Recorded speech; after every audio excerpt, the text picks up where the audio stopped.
अनेक लोकांच्या मनात एकच प्रश्न असतो, अँटिसिपेटरी बेल नक्की कशी मिळते? फक्त कोर्टात अर्ज केला की लगेच अँटिसिपेटरी बेल मिळते का? अँटिसिपेटरी बेल म्हणजे अटकपूर्व जामीन, की त्यासाठी काही ठरलेली कायदेशीर प्रक्रिया करायची असते. याच विषयावर आजचा सविस्तर व्हिडिओ आपण बघणार आहोत. हा विषय समजावून घेण्यामागचे एक कारण आहे. काही दिवसांपूर्वी आमच्याकडे एक क्लायंट सतत येत होता आणि म्हणत होता, की माझ्यावर एखादी केस होण्याची मला भीती वाटते. परंतु त्यांनी आधी जे कायदेशीर गोष्टी करायच्या त्या केल्या नाहीत. आणि मग काही दिवसांनी येऊन डायरेक्ट म्हणाला, "मॅडम तो गुन्हा दाखल झाला आहे. आता चला मला अँटिसिपेटरी द्या."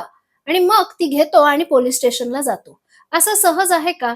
अँटिसिपेटरी बेल ही दुकानात मिळणारी गोष्ट नसून याला संपूर्णपणे कायदेशीर प्रक्रिया फॉलो करावी लागते.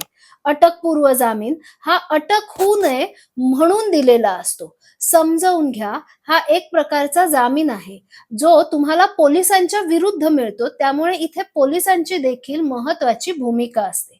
तर आज आपण अँटिसिपेटरी बेल कशी मिळते, त्यासाठी काय पुरावे लागतात किंवा काय प्रक्रिया करावी लागते हे संपूर्ण समजावून घेऊयात.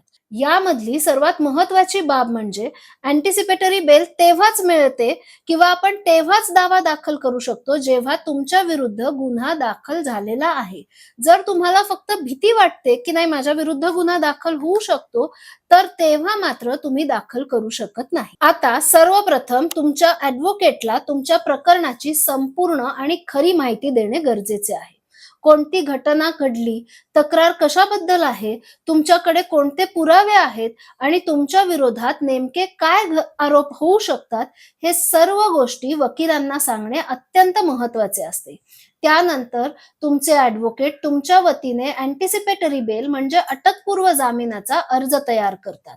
हा अर्ज तयार झाल्यानंतर तुम्ही तो काळजीपूर्वक वाचून त्यातील सर्व माहिती बरोबर आहे का हे तपासून बघता. त्यापुढे काही दुरुस्ती करायची असेल तर या टप्प्यावर ती केली जाते. अर्जातील सर्व माहिती योग्य असल्याची खात्री झाल्यानंतर तुम्ही तो मंजूर करता. त्यानंतर आवश्यक ॲफिडेव्हिट, वकालतनामा यांसारख्या काही कागदपत्रांवर तुमच्या सह्या घेतल्या जातात. ही प्रक्रिया पूर्ण झाल्यानंतर वकील अर्जासोबत आवश्यक कागदपत्रे, कोर्ट फी, इंडेक्स आणि इतर आवश्यक फॉर्म जोडून संपूर्ण अँटिसिपेटरी बेल ॲप्लिकेशन न्यायालयात दाखल करतात. पूर्वी हा अर्ज थेट न्यायालयातील फायलिंग काउंटरला किंवा रजिस्ट्रीमध्ये जाऊन दाखल केला जात होता. मात्र आता अनेक न्यायालयांमध्ये ही प्रक्रिया अधिक आधुनिक झालेली असून काही ठिकाणी ईमेल किंवा ऑनलाईन फायलिंगद्वारे ही सुविधा उपलब्ध आहे आणि पुढील सुनावणीसाठी तारीख निश्चित करते. उदाहरणार्थ, महाराष्ट्रातील अनेक न्यायालयांमध्ये जर अर्ज दुपारी 12 वाजण्याच्या पूर्वी दाखल केला तर तो अर्ज त्याच दिवशी सुनावणीसाठी सूचीबद्ध होण्याची शक्यता असते आणि जर दुपारी 2 नंतर थोडा उशिरा अर्ज दाखल केला तर त्यानंतरच्या दिवशी अर्ज सूचीबद्ध होऊ शकतो. ऑनलाईन फायलिंग केल्यास न्यायालयाकडून किंवा संबंधित विभागाकडून अर्जाची नोंद झाल्यानंतर माहिती दिली जाते आणि काही दिवसात कोणत्या जज समोर सुनावणी होणार आहे याची माहिती मिळते. यानंतर अटकपूर्व जामिनाच्या अर्जावर न्यायालय प्रत्यक्ष सुनावणी सुरू करते. जेव्हा अँटिसिपेटरी बेल ॲप्लिकेशन संबंधित जज समोर सुनावणीसाठी येते, तेव्हा न्यायालय सर्वप्रथम संबंधित पोलीस ठाण्याला नोटीस जारी करते. म्हणजेच ज्या पोलीस स्टेशनच्या हद्दीत हा गुन्हा नोंदवला गेला आहे किंवा ज्या पोलीस ठाण्याचा या प्रकरणाशी संबंध आहे, त्या पोलीस ठाण्याला न्यायालयाकडून अर्जावर उत्तर देण्यास सांगितले जाते. याचबरोबर तुम्ही न्यायालयात दाखल केलेल्या अँटिसिपेटरी बेल ॲप्लिकेशनची संपूर्ण प्रत देखील संबंधित पोलीस स्टेशनला दिली जाते. त्यामुळे पोलिसांना तुमच्या अर्जातील सर्व मुद्दे समजतात आणि त्यांना न्यायालयासमोर त्यांची भूमिका मांडण्याची संधी मिळते. या टप्प्यावर न्यायालय कोणतीही अंतिम निर्णय घेत नाही. प्रथम पोलिसांचे म्हणणे ऐकून घेणे आणि प्रकरणाची प्राथमिक माहिती जाणून घेणे आवश्यक असते. त्यामुळे नोटीस देणे ही या प्रकरणातील एक महत्वाची पायरी आहे. त्यानंतर पुढील सुनावणीच्या दिवशी किंवा त्यापूर्वी संबंधित पोलीस ऑफिसर न्यायालयात स्टेटस रिपोर्ट किंवा रिप्लाय सादर करतात. या स्टेटस रिपोर्टमध्ये पोलिसांनी आतापर्यंत केलेल्या तपासाची माहिती आणि प्रकरणात त्यांची भूमिका स्पष्ट केलेली असते. अनेक वेळा पोलिसांचा असा युक्तिवाद असतो की आरोप गंभीर स्वरूपाचा आहे, तपास अजून पूर्ण झाला नाही, काही महत्वाचे पुरावे किंवा वस्तू जप्त करायच्या आहेत, आरोपीची कस्टोडियल इंटरोगेशन आवश्यक आहे, किंवा तपासाच्या दृष्टीने आरोपीला ताब्यात घेणे गरजेचे आहे.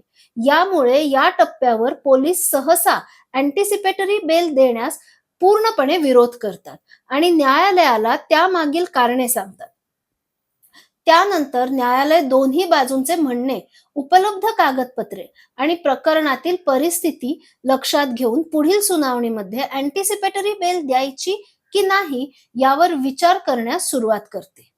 पुढील सुनावणीच्या दिवशी संबंधित पोलीस ऑफिसर न्यायालयात हजर राहतात आणि त्यांच्यासोबत स्टेटस रिपोर्ट किंवा पोलिसांचा से म्हणजेच आपल्या अर्जाला रिप्लाय सादर करतात.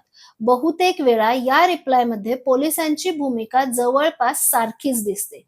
त्यामध्ये असे नमूद केले जाते की आरोपी विरुद्धचे आरोप गंभीर स्वरूपाचे आहेत, तपास अजून सुरू आहे, आरोपीची कस्टोडियल इंटरोगेशन आवश्यक आहे आणि तपास पूर्ण करण्यासाठी त्याला ताब्यात घेणे गरजेचे आहे. त्यामुळे आरोपीला अँटिसिपेटरी बेल देऊ नये अशी विनवणी किंवा विनंती पोलिसांकडून न्यायालयाला केली जाते. माझ्या अनुभवात आजपर्यंत एकदाही असे घडले नाही की पोलिसांनी स्वतः न्यायालयात उभे राहून या आरोपीची कस्टोडियल इंटरोगेशन आवश्यक नाही आणि त्यामुळे अँटिसिपेटरी बेल किंवा अटकपूर्व जामीन मंजूर करावा असे कोर्टाला मागितले आहे. कारण पोलिसांना खरंच आरोपीच्या ताब्याची गरज नसती आणि गुन्हाही गंभीर स्वरूपाचा नसता, तर तो गुन्हा बहुधा बेलेबल ऑफेन्स असता आणि तिथे एफ-आय-आर न होता नॉन कॉग्निझेबल कंप्लेंट दाखल झाली असती. अशा परिस्थितीत न्यायालयात अँटिसिपेटरी बेल घेण्याची गरजच पडली नसती. पोलीसच कायद्यानुसार बेल देऊ शकले असते. त्यानंतर न्यायालयात दोन्ही बाजूंचे युक्तिवाद होतात. काही वेळा हे युक्तिवाद त्याच दिवशी पूर्ण होतात, तर काही वेळा पुढील सुनावणीच्या दिवशी होतात. दोन्ही बाजूंचे म्हणणे, पोलिसांचे रिप्लाय, पोलिसांचा स्टेटस रिपोर्ट, उपलब्ध कागदपत्रे, प्रकरणातील परिस्थिती याचा विचार केल्यानंतर कोर्ट म्हणजे जज स्वतःचा निर्णय देतात. जर न्यायालयाला असे वाटले की या टप्प्यावर आरोपीला अटक करण्याची गरज नाही आणि कायद्याने आवश्यक अटी पूर्ण केलेल्या आहेत, तर अँटिसिपेटरी बेल मंजूर केला जाऊ शकतो. परंतु जर सेशन्स कोर्टने अँटिसिपेटरी बेल नाकारली तर त्यानंतरही कायदेशीर पर्याय संपत नाहीत. सर्वप्रथम सेक्शन 438 ऑफ CRPC अंतर्गत सेशन कोर्टमध्ये अर्ज केला जातो. जर तेथे अर्ज फेटाळला गेला तर त्याच सेक्शन अंतर्गत हायकोर्टामध्ये पुन्हा अँटिसिपेटरी बेलसाठी अर्ज करता येतो आणि जर हायकोर्टनेही अर्ज फेटाळला तर त्यानंतर आर्टिकल 163 ऑफ इंडियन कॉन्स्टिट्यूशन अंतर्गत स्पेशल लीव्ह पिटिशन दाखल करून सुप्रीम कोर्टमध्ये हायकोर्टाच्या आदेशाला आव्हान देता येते. अशा प्रकारे अँटिसिपेटरी बेल मिळण्याची संपूर्ण कायदेशीर प्रक्रिया टप्प्याटप्प्याने पुढे जाते. जर सेशन कोर्ट, हायकोर्ट आणि सुप्रीम कोर्टाने देखील तुमचा अँटिसिपेटरीचा अर्ज फेटाळला असेल तर त्यानंतर नियमित बेल ऍप्लिकेशन दाखल करून जामीन मिळण्याचा प्रयत्न केला जातो. मात्र प्रत्येक प्रकरणात अशी परिस्थिती निर्माण होतेच असे नाही. जर आरोप अत्यंत गंभीर नसतील, आरोपी विरुद्ध तातडीने अटक करण्याची गरज नसेल आणि न्यायालयाला असे वाटले की आरोपीची बाजू प्राथमिक दृष्ट्या ठोस आहे, तर अँटिसिपेटरी बेल मिळण्याची शक्यता वाढते. उदाहरणार्थ, आरोपीकडे स्वतः निर्दोष असल्याचे दर्शवणारे काही ठोस पुरावे असतील, तक्रार दाखल करण्यात अनावश्यक विलंब झाला असेल किंवा प्रकरणातील इतर परिस्थिती आरोपीच्या बाजूने जात असतील, तर न्यायालय या सर्व बाबींचा विचार करून निर्णय घेते. अशा अनेक घटनांचा उल्लेख विविध न्यायालयीन निर्णयांमध्ये वेळोवेळी करण्यात आला आहे.